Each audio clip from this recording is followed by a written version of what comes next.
নতুন আতঙ্কের নাম হয়ে উঠেছে কুকি চিন ন্যাশনাল ফ্রন্ট বা KNF।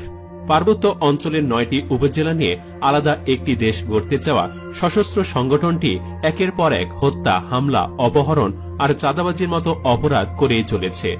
মঙ্গলবার বান্দরবানে 2 সেনা সদস্যকে হত্যা করার পর পাহাড়িদের পার্বত্য অঞ্চল থেকে তাড়িয়ে দিয়ে নতুন দেশ গড়ার পথে ভালোভাবে এগিয়ে যাচ্ছে সংগঠনটি।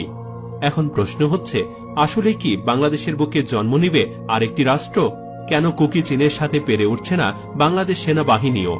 আসলে কতটা শক্তিশালী তারা? এসব বিষয়ে মাথা নষ্ট করা সব তথ্য দিয়ে সাজানো হয়েছে ভিডিওটি। বিস্তারিত জানতে 1 সেকেন্ডও না টেনে শেষ পর্যন্ত দেখতে থাকুন। বান্দরবানের রুমায় সেনাবাহিনীর টহল দলের ওপর সশস্ত্র সন্ত্রাসী সংগঠন কুকি চিন ন্যাশনাল আর্মি হামলা চালায়। এতে সেনাবাহিনীর 2 সৈনিক নিহত হয়েছেন, আহত হয়েছেন 2 কর্মকর্তা। গোয়েন্দা তথ্যের ভিত্তিতে জারুল ছড়িপাড়া নামক স্থানে সশস্ত্র সন্ত্রাসীদের আস্তানার খবর পেয়ে সুংসুংপাড়া আর্মি ক্যাম্প হতে মেজর মনোয়ারের নেতৃত্বে বাংলাদেশ সেনাবাহিনীর একটি টহল দল মঙ্গলবার দ্রুততার সঙ্গে সংশ্লিষ্ট স্থানে গমনের উদ্দেশ্যে যাত্রা করে। উক্ত টহল দলটি জারুল ছড়িপাড়ার নিকটস্থ পানির ছড়ার কাছাকাছি পৌঁছালে আনুমানিক দুপুর 1:55 কুকি চিন সন্ত্রাসীদের ইম্প্রোভাইজড এক্সপ্লোসিভ ডিভাইস IED বিস্ফোরণ ও অতর্কিত গুলিবর্ষণের সম্মুখীন হয়। এতে 2 জন অফিসার ও 2 জন সৈনিক আহত হয়। আহতদের দ্রুততার সঙ্গে হেলিকপ্টারে CMH চট্টগ্রামে স্থানান্তর করা হয়। পরে চিকিৎসারত অবস্থায় আহত সৈনিকদ্বয় মৃত্যুবরণ করে। তারা হলেন মোহাম্মদ আলতাফ আহমেদ এবং মোহাম্মদ তৌহিদ। আহত অফিসারদ্বয় বর্তমানে চট্টগ্রাম CMH-এ চিকিৎসাধীন রয়েছেন। তারা হলেন সেনাবাহিনীর অফিসার ক্যাপ্টেন ইশতিয়াক আহমদ ও মেজর মনোয়ার। এর আগে র্যাব সদস্যরাও কুকি চীনের সাথে পেরে উঠতে পারেনি। আহত হয়েছিল 6 জন সদস্য। এমন ভয়ঙ্কর একটি সংগঠনকে সরকার শুধুমাত্র বিচ্ছিন্নতাবাদী হিসাবে চিহ্নিত করে দায় সেরেছে। কুকি চীনের সন্ত্রাসীরা বান্দরবানে মেতে উঠেছে রক্তের খেলায়। অপহরণ, খুন, চাঁদাবাজি থেকে শুরু করে নানা সন্ত্রাসী কর্মকাণ্ড করে বান্দরবানের শান্তি শৃঙ্খলা নষ্ট করছে তারা। এই সন্ত্রাসীরা একদিকে যেমন সেনাবাহিনীর টহল টিমে হামলা করছে, আবার কখনো টাকার জন্য পাহাড়িদের অপহরণ করে নিয়ে যাচ্ছে। এতে ভয়ে গ্রাম ছেড়ে পালাচ্ছেন অনেক পাহাড়ি। প্রতিনিয়ত এসব চললেও তাদের বিরুদ্ধে কথা বলার সাহস পাচ্ছে না অনেকে। এর আগে এপ্রিলে বান্দরবানে দুপক্ষের গোলাগুলিতে 8 জনের মৃত্যু হয়। এই সংঘর্ষেও কুকি চীনের নাম আসে। KNF অবশ্য ভাতে কুকি নামে একটি ফেসবুক আইডিতে নিহতদের NID কার্ড পোস্ট করে দাবি করে তাদের 7 সদস্যকে হত্যা করা হয়েছে। বান্দরবানের স্থানীয় জনপ্রতিনিধিরা বলছেন, কুকি চীন সন্ত্রাসীদের কারণে পাহাড়ে থমকে আছে উন্নয়ন কাজ। এছাড়া এদের কারণে পাহাড়ে বন্ধ রয়েছে পর্যটকদের আসা যাওয়া। সব মিলে কুকি চীনের সন্ত্রাসী কর্মকাণ্ডে থমকে আছে বান্দরবানের জনজীবন। পিছিয়ে পড়ছে গোটা দেশ। কুকি চীনের অত্যাচারের কারণে এখন পর্যন্ত প্রায় 400 পাহাড়ি তাদের বাড়ি ঘর ছেড়ে বান্দরবান সদর উপজেলায় আশ্রয় শিবিরে উঠেছেন। কুকি চীনরা বম সম্প্রদায়ের, কিন্তু নিজের সম্প্রদায়ের লোকদেরকেও ছাড়ছে না তারা। কুকি চীন শুধু নিজেরা সন্ত্রাসী কার্যকলাপ চালাচ্ছে তাই নয়, জঙ্গি সংগঠন জামাতুল আনসার ফিল হিন্দাল সার্কিয়ার সদস্যদেরও প্রশিক্ষণও দিচ্ছে তারা। স্থানীয়রা বলছে, পাহাড়কে বাঁচাতে হলে কুকি চীনের বিরুদ্ধে আরো শক্ত পদক্ষেপ সরকার ও নিরাপত্তা বাহিনীর পক্ষ থেকে নিতে হবে। তাদের এখন শক্ত হাতে দমন করতে হবে, তা না হলে পাহাড়ের অবস্থা আরো খারাপ হবে। এমনকি পুরো পাহাড়ি অঞ্চল চলে যেতে পারে তাদের হাতে। বান্দরবানের রোয়াংছড়ি উপজেলার রোয়াংছড়ি সদর ইউনিয়নের চেয়ারম্যান মোহলং মার্মা জানান, কুকি চীন সন্ত্রাসীদের কারণে পাহাড়ের সাধারণ মানুষ অনেক অশান্তিতে আছে। পাহাড়ের সাধারণ মানুষের সুখ শান্তি কেড়ে নিয়েছে এই সন্ত্রাসীরা। কুকি চীন সন্ত্রাসীদের সন্ত্রাসী কার্যক্রম, চাঁদাবাজি এবং মানুষজনকে জিম্মি করার কারণে পাহাড়ে কোনো ধরনের উন্নয়ন কার্যক্রম বর্তমানে করা যাচ্ছে না। কুকি চীন সন্ত্রাসীদের কারণে পাহাড়ি গ্রামগুলোতে মানুষজন বসবাস করতে পারছে না। তারা পাহাড়ি গ্রামের সাধারণ মানুষকে জিম্মি করছে ও অপহরণ করছে, চাঁদা দাবি করছে। তাদের কথা যারা শুনছে না বা তাদের যারা চাঁদা দিচ্ছে না, তাদের ওপর অত্যাচার করা হচ্ছে।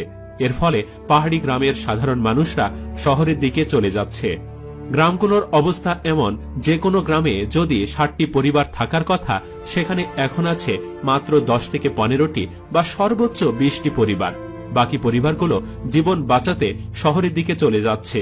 তিনি বলেন, সেনাবাহিনী এই সন্ত্রাসীদের বিরুদ্ধে শক্ত অবস্থান নিয়েছে এবং তাদের বিরুদ্ধে অভিযান পরিচালনা করছে। সেনাবাহিনী পাহাড়ের সুখ শান্তি ও শৃঙ্খলা ফিরিয়ে আনতে কাজ করে যাচ্ছে, কিন্তু ফলাফল বলছে তারা অত্যন্ত ধূর্ত। তাছাড়া উন্নত প্রশিক্ষণ আর আধুনিক সব অস্ত্রের কারণে কুকি চীনকে দমানো সহজ হচ্ছে না। ফলে পাহাড়ে আতঙ্কের আরেক নামে পরিণত হয়েছে কুকি চীন। জানা গেছে কুকি চীন ন্যাশনাল ফ্রন্টের উত্থানের পেছনে রয়েছে সেখানকার বম সম্প্রদায়, আর সেই বম সম্প্রদায়ের নেতা নাথান বম হলেন এই সংগঠনের প্রধান। নাথান বমই এনজিও নামে বিভিন্নভাবে অর্থ সংগ্রহ করে আসছেন। এছাড়া জঙ্গি সংগঠনের সদস্যদের প্রশিক্ষণ এবং শেল্টার দেওয়ার জন্য তাদের কাছ থেকে নিয়েছেন বিপুল পরিমাণ অর্থ। নিজেদের সংগঠনের শক্তিমত্তা জানান দিতে সংগঠনটি শুরু থেকেই প্রকাশ্যে কাজ করে আসছে। সূত্র বলছে কুকি চীন জাতীয় ডেভেলপমেন্ট অর্গানাইজেশন এনজিওর আড়ালে পিছিয়ে পড়া জনগোষ্ঠীর নাম ব্যবহার করে বিভিন্ন জায়গা থেকে টাকা সংগ্রহ করেছেন নাথান। এছাড়া পাশের দেশ ভারতের মিজোরাম এবং মিয়ানমার থেকে তাদের কাছে অস্ত্র আসত। সেই অস্ত্র চড়া দামে পাহাড়ে অবস্থান করা নতুন জঙ্গি সংগঠনের কাছে বিক্রি করত। এছাড়া এই জঙ্গি সংগঠনের সদস্যদের প্রশিক্ষণ এবং থাকা খাওয়া বাবদ 2021 সালের শুরু থেকে মাসিক হারে 3 থেকে 4 লাখ টাকা নিয়েছে কেএনএফ এর সদস্যরা। আর্থিক সহায়তা ও সক্রিয় অংশগ্রহণের মাধ্যমে এই কুকি চীন রাজ্য প্রতিষ্ঠার জন্য সশস্ত্র আন্দোলনের পরিকল্পনা করে তারা। সেই পরিকল্পনা বাস্তবায়ন করতে গিয়ে বান্দরবান পরিণত হয়েছে সন্ত্রাসীদের অভয়ারণ্য হিসেবে। প্রতিহত হচ্ছে উন্নয়নমূলক কর্মকাণ্ড। সরকারের এই উন্নয়নমূলক কার্যক্রমকে বাধাগ্রস্ত করতে গত 11 মার্চ কেএনএ সন্ত্রাসীরা সেনাবাহিনীর তত্ত্বাবধানে পরিচালিত উন্নয়ন কাজে নিযুক্ত 12 জন শ্রমিককে অপহরণ করে। এর মধ্যে একজন শ্রমিক গুলিবিদ্ধ হন। এছাড়া 7 জন শ্রমিককে মুক্তিপণের বিনিময়ে ও সেনাবাহিনীর সঙ্গে সড়ক নির্মাণ কাজে আর না যাওয়ার শর্তে ছেড়ে দেয়।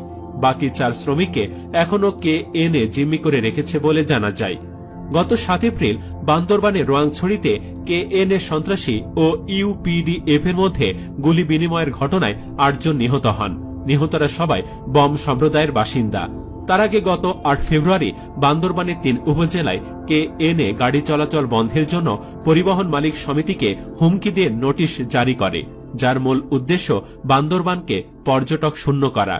এ প্রসঙ্গে র্যাবের আইন ও গণমাধ্যম শাখার পরিচালক কমান্ডার খন্দকার আল মঈন বলেন, গত অক্টোবর থেকে পাহাড়ে বিচ্ছিন্নতাবাদী সন্ত্রাসীদের বিরুদ্ধে অভিযান পরিচালিত হয়ে আসছে। এ বিষয়ে আরও কঠোর অবস্থানে যাবে সেনাবাহিনী। উল্লেখ্য যে কেএনএফ মূলত পার্বত্য চট্টগ্রামের বান্দরবান কেন্দ্রিক আঞ্চলিক সশস্ত্র সংগঠন। পার্বত্য 3 জেলার প্রায় অর্ধেক আয়তনের লামা, রুমা, আলিকদম, থানচি, রোয়াংছড়ি, বিলাইছড়ি, জোড়াইছড়ি এবং বরকল সহ আশেপাশের এলাকা নিয়ে একটি মনগড়া মানচিত্র তৈরি করেছে কেএনএফ, যে প্রস্তাবিত মানচিত্রে 3 দিকে বাংলাদেশ, ভারত ও মিয়ানমারের সীমান্ত। সংগঠনের লোগোতে প্রতিষ্ঠাকাল 2008 সাল বলে উল্লেখ থাকলেও মূলত 2018 সালের পর থেকে সশস্ত্র কাঠামোয় মাথাচাড়া দিতে থাকে সংগঠনটি। সবশেষ গত বছরের অক্টোবর থেকে কুকিদের ভয়ঙ্কর রূপ জনসম্মুখে আসে। সব মিলে গোটা বিশ্বের মানুষের কাছে অত্যন্ত পছন্দের বান্দরবান ধ্বংসের মুখে। মূলত তাদেরকে কিছুটা দুর্বলভাবে দেখার কারণে কেএনএফ আজ এতটা শক্তিশালী হয়ে উঠেছে। দর্শক, পার্বত্য এই অঞ্চলকে বাঁচাতে হলে সরকারের কি এখনই উচিত তাদের বিরুদ্ধে কঠোর পদক্ষেপ গ্রহণ করা? কমেন্ট বক্সে হ্যাঁ অথবা না লিখে জানিয়ে দিন আপনার মতামত। ভিডিওটি ভালো লাগলে লাইক দিন এবং বেশি বেশি শেয়ার করুন, আর অবশ্যই চ্যানেলটি সাবস্ক্রাইব করুন। ধন্যবাদ।